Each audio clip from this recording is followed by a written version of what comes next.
अतः परम प्रवक्ष्यामि श्रूयतां ऋषिषत्तमः। विश्वेश्वरस्य महात्म्यं महापातकनाशनं यदिदं दृश्यते किञ्चित् जगत्यां वस्तुमात्रम् चिदानन्दस्वरूपं च निर्विकारं सनातनं तस्यैव कैवल्यरते द्वितीयेच्छा ततो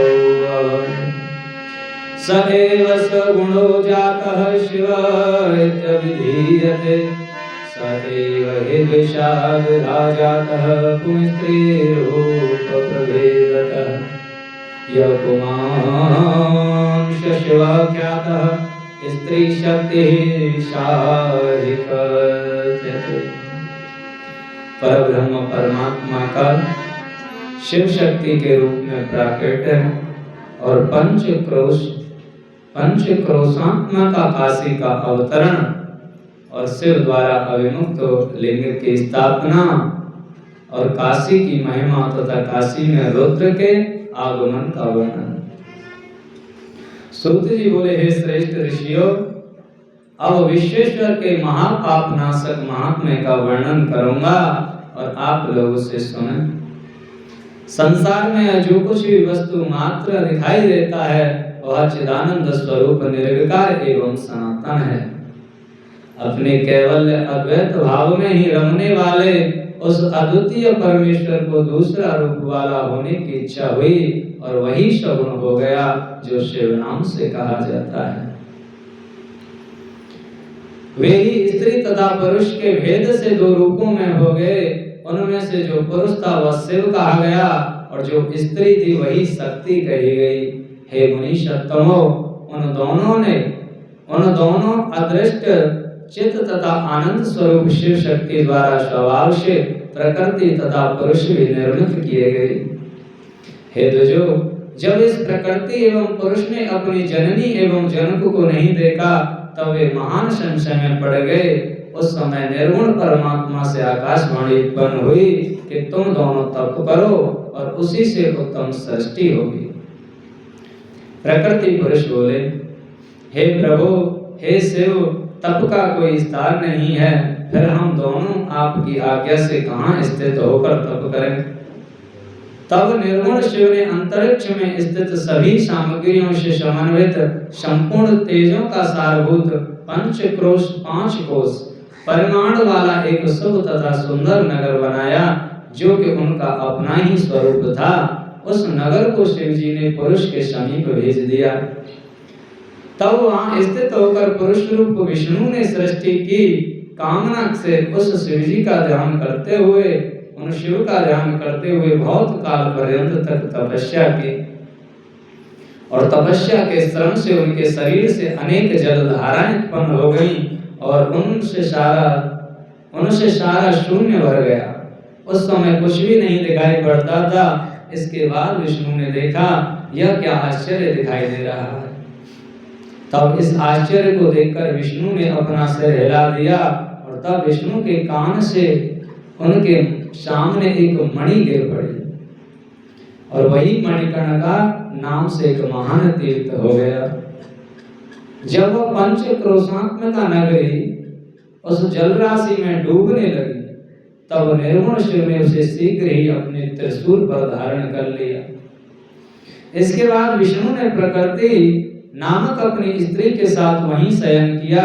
तब शंकर की आज्ञा से उनके नाभि कमल से ब्रह्मा प्रकट हुए। तभी उन्होंने शिव की आज्ञा पाकर अद्भुत सृष्टि की रचना की। उन्होंने ब्रह्मांड में 14 लोकों का निर्माण किया। मुनियों ने इस ब्रह्मांड का विस्तार 50 करोड़ योजन बताया है। ब्रह्मांड में अपने अपने कर्मों से बंधे हुए प्राणी मुझे किस प्रकार से प्राप्त करेंगे, ऐसा विचार कर उन्होंने शिव जी ने पंचकोशी को ब्रह्मांड से अलग रखा। यह काशी लोक में कल्याण करने वाली, कर्म बंधन का विनाश करने वाली, मोक्ष तत्व को प्रकाशित करने वाली और ज्ञान प्रदान करने वाली तथा मुझे अत्यंत प्रिय कही गई है। परमात्मा शिव ने अविमुक्त नामक लिंग को स्वयं स्थापित किया और उससे कहा कि हे मेरे अंश स्वरूप, तुम्हें मेरे इस क्षेत्र का कभी त्याग नहीं करना चाहिए। ऐसा कहकर स्वयं सदाशिव ने उस काशी को अपने त्रिशूल से उतारकर मर्त्य लोक संसार में स्थापित किया। ब्रह्मा का एक दिन पूरा होने पर भी उस काशी का नाश निश्चित ही नहीं होता। हे मुनियों, उस समय शिवजी ने उसे अपने त्रिशूल पर धारण करते हुए लीला आगे करी। जिस समय सृष्टि का विनाश होता है उस समय काशी का विनाश नहीं होता, क्योंकि भगवान त्रिशूल पर उसे उठा लेते हैं। हे जो ब्राह्मण द्वारा पुनः सृष्टि किए जाने पर वे काशी को स्थापित करते हैं और सभी प्रकार के कर्म बंधनों को नष्ट करने के कारण इसे काशी कहते हैं। अविमुक्तेश्वर नामक लिंग काशी में सर्वदा स्थित रहता है। यह महापातकियों को भी मुक्त करने वाला है। हे मुनीश्वरों, अन्यत्र मोक्षप्रद क्षेत्रों में सारूप्य आदि मुक्ति प्राप्त होती है, किंतु यहाँ प्राणियों को सर्वोत्तम सायुज्य मुक्ति प्राप्त होती है। जिनकी कहीं गति नहीं होती उनके लिए वाराणसी पुरी है और महापुण्यदायिनी पंचकोशी करोड़ों हत्याओं को विनष्ट करने वाली है। सभी देवता लोग भी यहाँ मृत्यु की इच्छा करते हैं, फिर दूसरों की तो बात क्या है। शंकर को प्रिय यह नगरी सर्वदा भोग एवं मोक्ष को देने वाली है। ब्रह्मा विष्णु सिद्ध योगी मुनि तथा त्रिलोकी में रहने वाले अन्य लोग भी सदा काशी की प्रशंसा करते हैं। हे महर्षियों, मैं काशी की संपूर्ण महिमा को 100 वर्षों में भी नहीं कह सकता, फिर भी यथाशक्ति वर्णन करता हूँ। जो कैलाशपति भीतर से सत्वगुणी, बाहर से तमोगुणी कहे गए हैं तथा कालाग्नि रुद्र के नाम से प्रसिद्ध हैं, वे निर्गुण होते हुए सगुण रूप में प्रकट हुए शिव हैं। उन्होंने अनेक बार प्रणाम करते हुए शंकर से वचन कहा था। रुद्र बोले, रुद्र उवाच, विश्वेश्वर महेशान त्वदीयो अस्मिन् संशयः कृपां कुरु महादेव मयि पुंसात्मजे एतादाज्ञं च सदात्रैव लोकानां हितकाम्यया कारयस्व जगन्नाथ प्रार्थयामि जगतपते। रुद्र बोले, हे विश्वेश्वर, हे महेश्वर, मैं आपका हूँ, इसमें संदेह नहीं है। हे महादेव, मुझ पुत्र पर आप प्रसन्न हुए, आप अम्बा सहित आप कृपा कीजिए। हे जगन्नाथ, हे जगतपते, लोक कल्याण की कामना से आप यहीं पर सदा निवास कीजिए और सभी का उद्धार कीजिए, मैं यही प्रार्थना करता हूँ। सूत जी बोले, तदनंतर मन तथा इंद्रियों को संयत करने वाले अविमुक्त ने भी बारंबार शिव की प्रार्थना करके अपने नेत्रों से आंसुओं को गिराते हुए प्रसन्नता पूर्वक शिव जी से कहा। अविमुक्त बोले, हे देवादिदेव, हे महादेव, हे काल रूपी रोग की उत्तम औषधि, सचमुच आप त्रिलोकीपति हैं और ब्रह्मा तथा विष्णु आदि के द्वारा सेवनीय हैं। हे देव, आप काशीपुरी में अपनी राजधानी स्वीकार कीजिए और मैं अचिंत्य सुख के लिए आपका ध्यान करता हुआ यहीं निवास करूंगा। आप ही मुक्तिदाता एवं कामनाओं को पूर्ण करने वाले हैं, दूसरा कोई नहीं। इसलिए आप लोकोपकार के लिए पार्वती सहित सदा यहीं निवास करें। हे सदाशिव, आप यहाँ निवास करते हुए संसार सागर से सभी जीवों का उद्धार कीजिए और भक्तों का कार्य पूर्ण कीजिए, मैं आपसे बारंबार प्रार्थना करता हूँ।